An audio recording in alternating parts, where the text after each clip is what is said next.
Hi, I am Vijay Singh Rathore, founder of Soonicorn Ventures. We are an early stage investment fund through which we have made 60 investments. We are sector agnostic and we make our ticket sizes up to $500,000. I have some questions for you.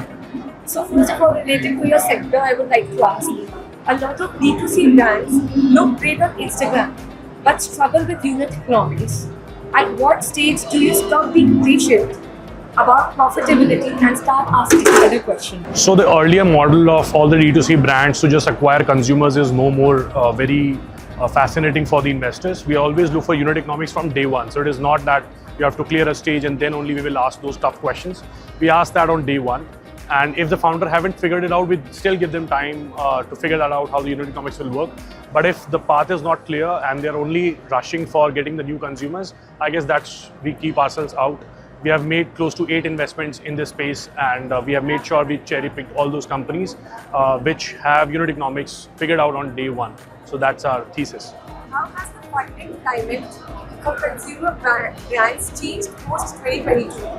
Are founders coming in more realistic, or are they still anchored to the valuations of the boom era? So great question. In 21-22, we saw a boom in the funding of D2C brands. We saw a lot of good brands coming out of it, but then they failed to survive the wave. So we make sure that the founders have realistic expectation at this point of time. As I said earlier, your unit economics, your repeatability of customers have to be on point. If you're just acquiring new customers, your cost of acquisitions go high and then your retainability is quite low. So we have made founders wired and we have seen some street smart founders coming out now who don't only think of getting expansion over the internet, but they are also thinking of getting offline expansion too. That is quite important for all these companies. And when the offline expansion comes in, they start thinking through the Lala's lens also, which is quite important for getting them the next leap of growth. What is the next big thing in the Indian franchising? Oh, that's a quite tricky question. So a lot of things can happen. We have the premiumization and the personalization is the big space which we still have to cater on. We have seen Henrys coming out, which are higher earning, not rich yet. That's a category we call these people who have higher spending habits, but they're still figuring out how to spend that meticulously, and the brands have to figure out, create their own niche and tap to these customers first.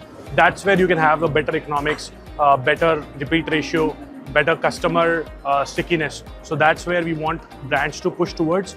Generalization and mass distribution of products is no more fancy in investors' terms. We want niche products for niche market and expand globally. So what do you want to say about the whole experience of this show today?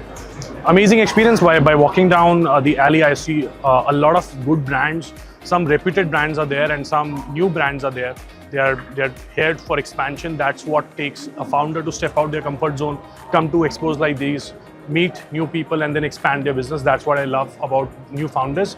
And I really appreciate the effort being put to bring this whole event into picture. Thanks a lot.